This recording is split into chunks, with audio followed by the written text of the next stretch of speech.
Pour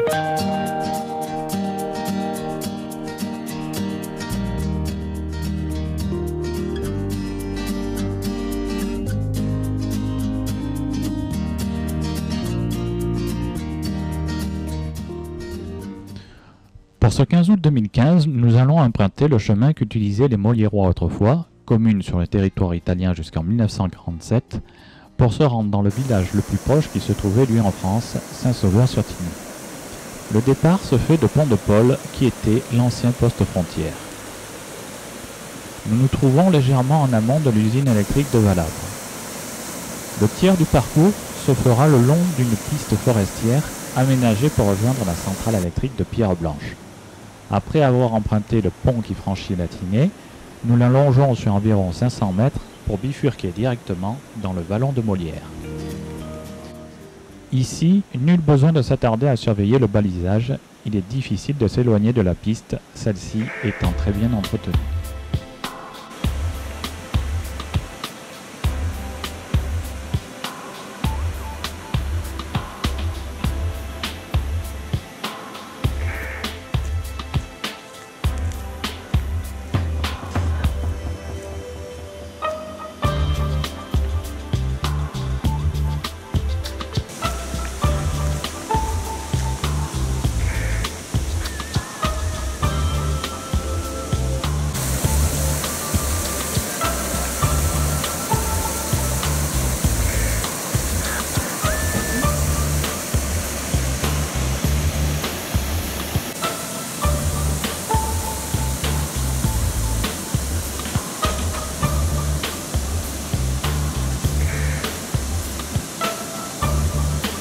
Voici arrivé à la centrale électrique de Pierre-Blanche.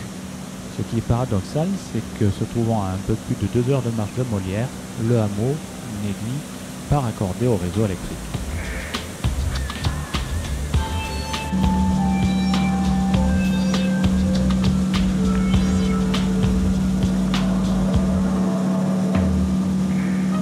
Un peu plus loin, le barrage qui sert à la prise d'eau à cette centrale électrique marque la fin de la piste forestière.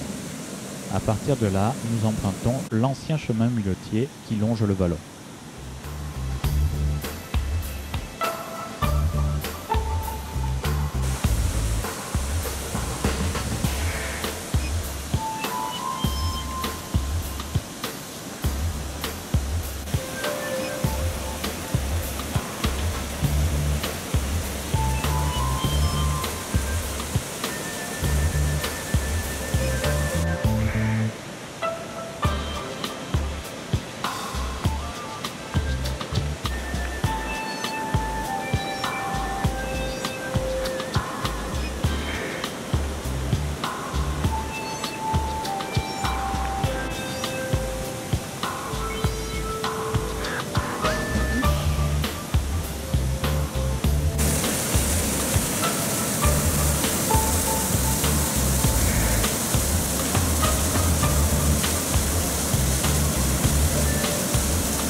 On remarquera que par endroits, un câble longe par moments le chemin et quelquefois de façon anarchique. Il s'agit d'un câble téléphonique qui servait autrefois à Molière avant l'apparition du cellulaire. Même éloignés de la Tinée, les pins sont là aussi victimes de la chenille processionnaire.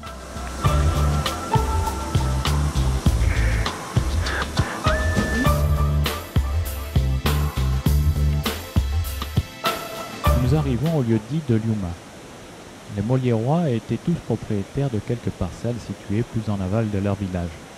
C'est là qu'en raison d'un climat plus tempéré, ils menaient paître à la fin de l'hiver, pouvaient faucher plusieurs coupes de fourrage, cultiver des légumes plus sensibles et plus variés, et avaient quelques arbres fruitiers, pommiers, cerisiers, noyers, noisetiers.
Quittons la forêt dans un passage où le vallon semble s'élargir.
Beaucoup d'eau dans ce vallon, d'où le nom de Molière pour ce village qui signifierait humide, mouillé.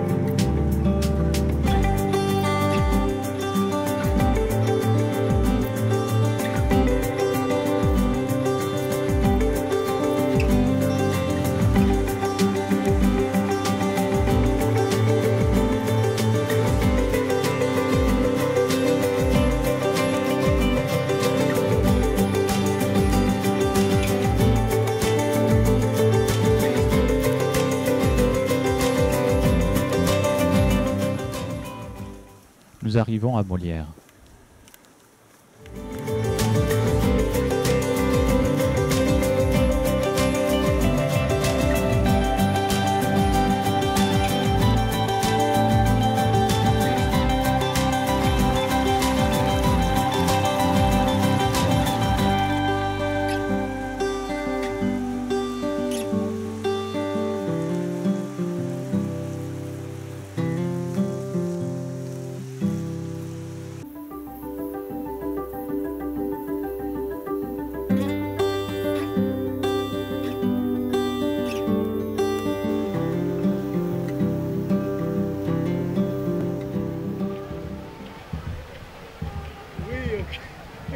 Changement de météo pour le 15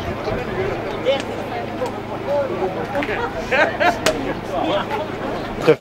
Le mauvais temps n'empêche toutefois pas les bénévoles de préparer le repas de midi. Daube et polenta. Oui, les deux cas au corps, hein, Sylvain. Axel.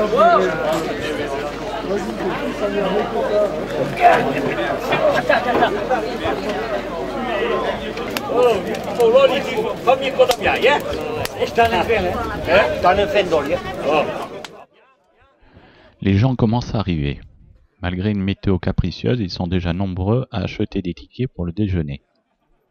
Juste à côté, une nourriture culturelle sur le stand des éditions Baie des Anges. L'orgue à Casterine. Donc ce sont 6 nouvelles qui se déroulent dans nos différentes vallées du Mercantour. Il y en a une dans la Roya, une dans la Tinée, une dans le Val d'Antronne, 3 en Haute-Vésubie, dont une au Parc Alpha, une dans la Gordolasque qui a obtenu le premier prix de la nouvelle et une qui se déroule dans le Boréon. Voilà, donc des petites histoires dont le décor est la montagne, personnages montagne parfois seulement décor, voilà. On navigue un peu entre fiction et réalité, donc après c'est au lecteur de faire la part de vérité, voilà, sa propre part de vérité. Merci. Arrivée des élus pour la messe. Fernand Blanqui, maire de Val-de-Blore, Éric Ciotti, président du conseil départemental, Christian Estrosi, maire de Nice, président de la métropole, suivi de Caroline Miglior, conseillère départementale.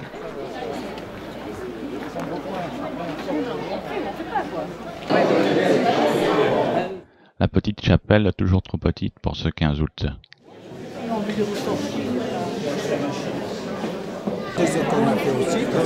La messe terminée, la procession se met en marche.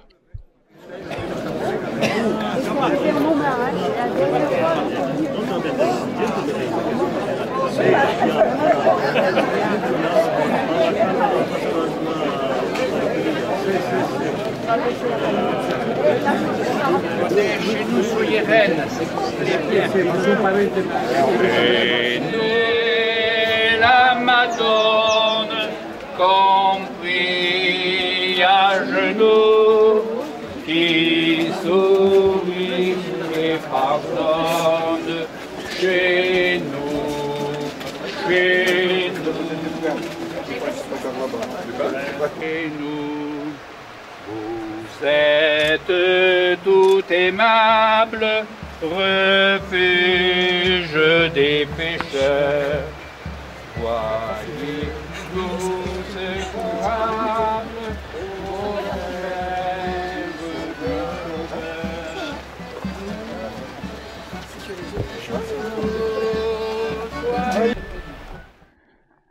Direction le petit cimetière pour une bénédiction des disparus. Et Jésus, le fruit de vos entrailles, est béni. Sainte Marie, Mère de Dieu, priez pour nous pauvres pécheurs, maintenant et à l'heure de notre mort. Amen.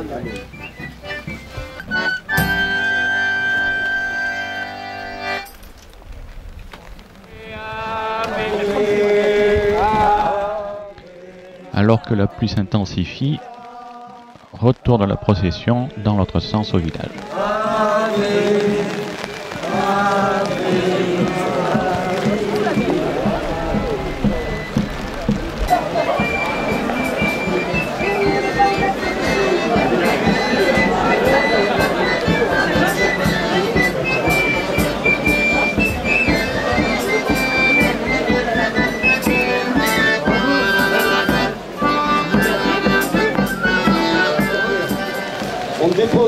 Début des commémorations avec le dépôt de la gerbe.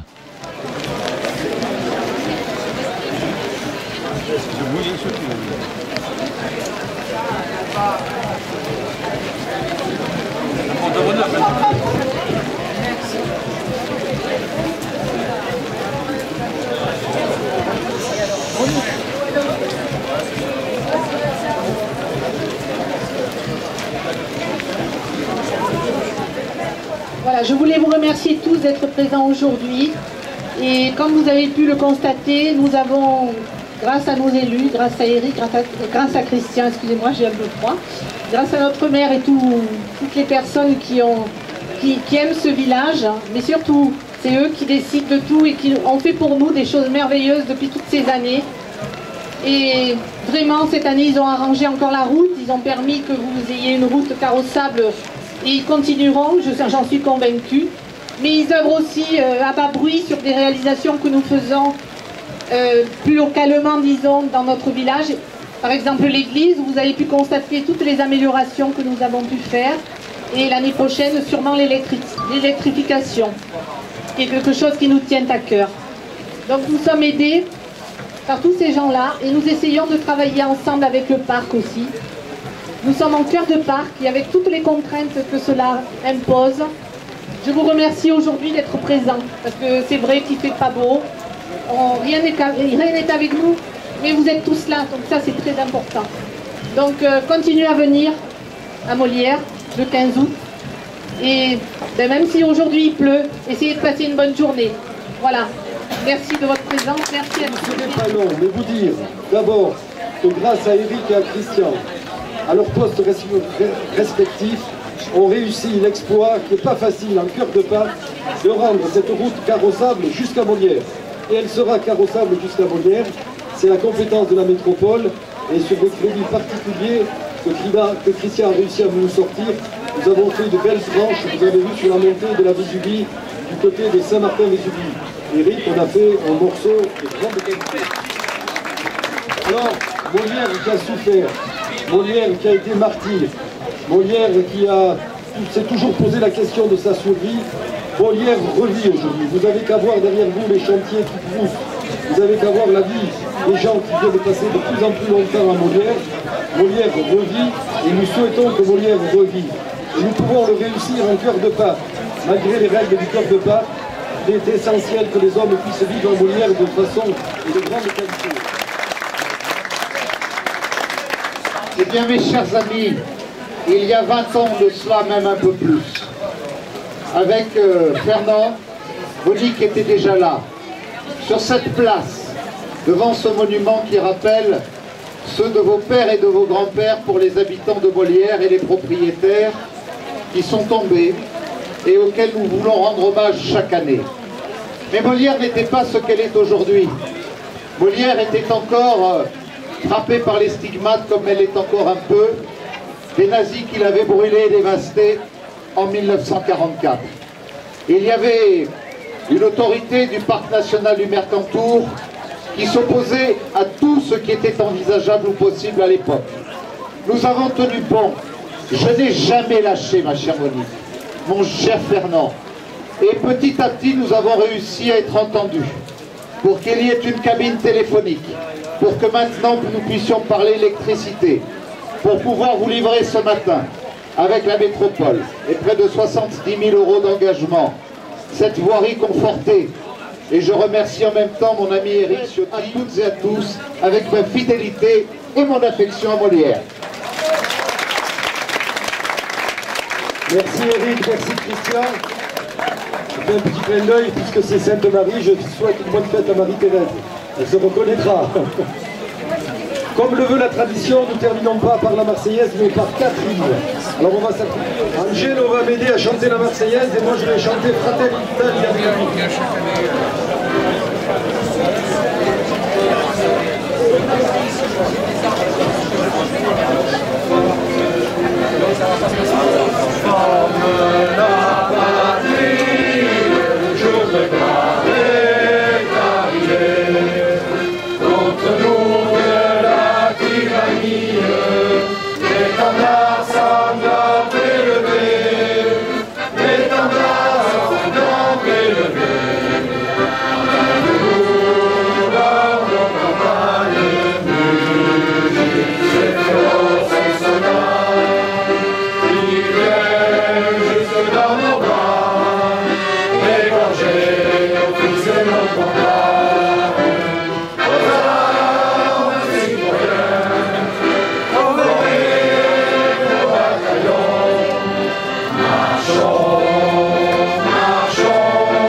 Et maintenant, l'hymne Piémont, qu'on appelle nous, notre piémontéside à nous.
Merci. Je demande au maire de Nice de venir nous rejoindre. Monsieur le maire de Nice. On finit par l'hymne du comté de Nice.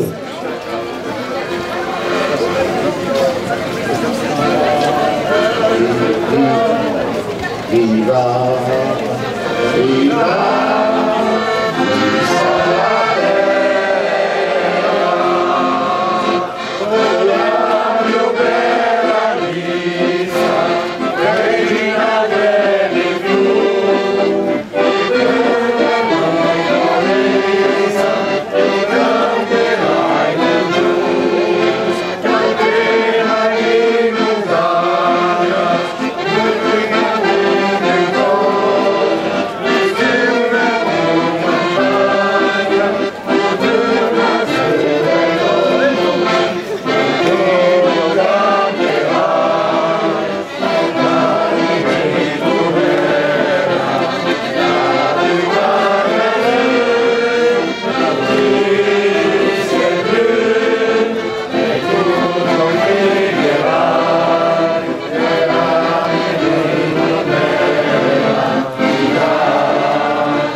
On enchaîne avec le repas et les chansons traditionnelles pour la fête du 15 août à Monet.